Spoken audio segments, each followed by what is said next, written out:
kispa angut kinong kersian nak kaseng HSPDP Congress bat PDF nak thai mawet kilawan bat penyeso no ilade sak kaseng NPP hak jelang kebala penlong Hamadan jong secondary school mawet ya kita kinong kersian berem jong kita ki laiseng la pediang sobha bat pendeng lama do national president ke NPP Konrad K Sangma ubolong ru menteri dong ba jong ke sarkar harangkat ke jidan lang MLA ke motion rekonsi uba jigur matong u MLA ke nongstoin ba max 9% bat kiwe kinong elam ke NPP na motion road hakatai kasi nak kaliang jong ke parti NPP kelayo ru ban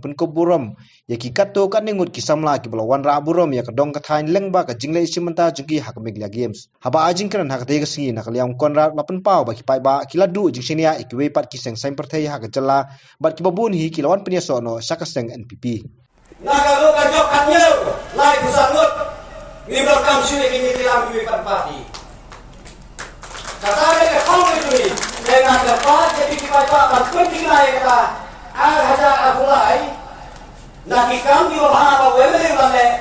lokal yang itu di wale nakam tak kapasiti ke jogi waktu ada dia waktu mereka wipat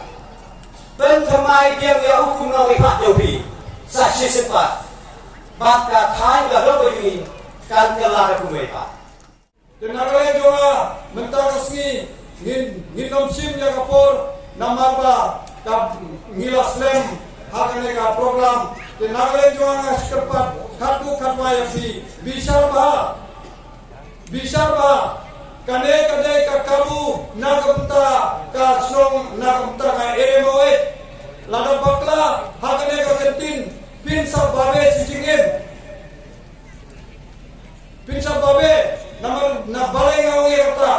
menta ka arja pulai ka NPP kan sinsar bank hakate ka arja pulai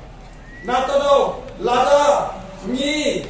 nang banjit yang nong nikmat kemud kasuki kapala do pakmud ban penbet yakikam kijam kalaso. Hundreds of supporters from the Congress who have today decided to support Banjigur Motong and the National People's Party. And because people are losing faith in other political parties, you are seeing many sitting MLAs are leaving their original parties. We are seeing this happen even in the HSPDP and other political parties also.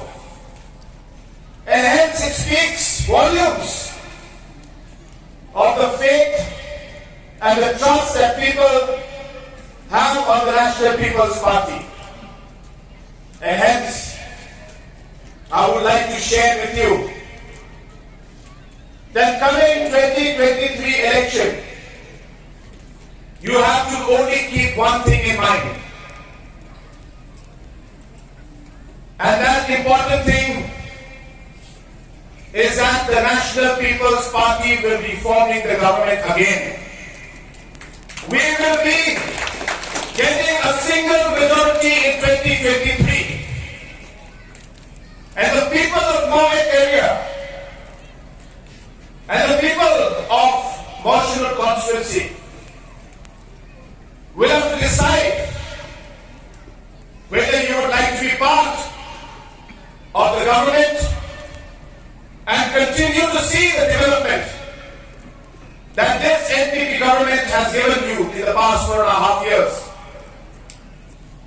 Or would you like to be sitting in the opposition and not getting any development in the future? The decision is on the people of Moshunur.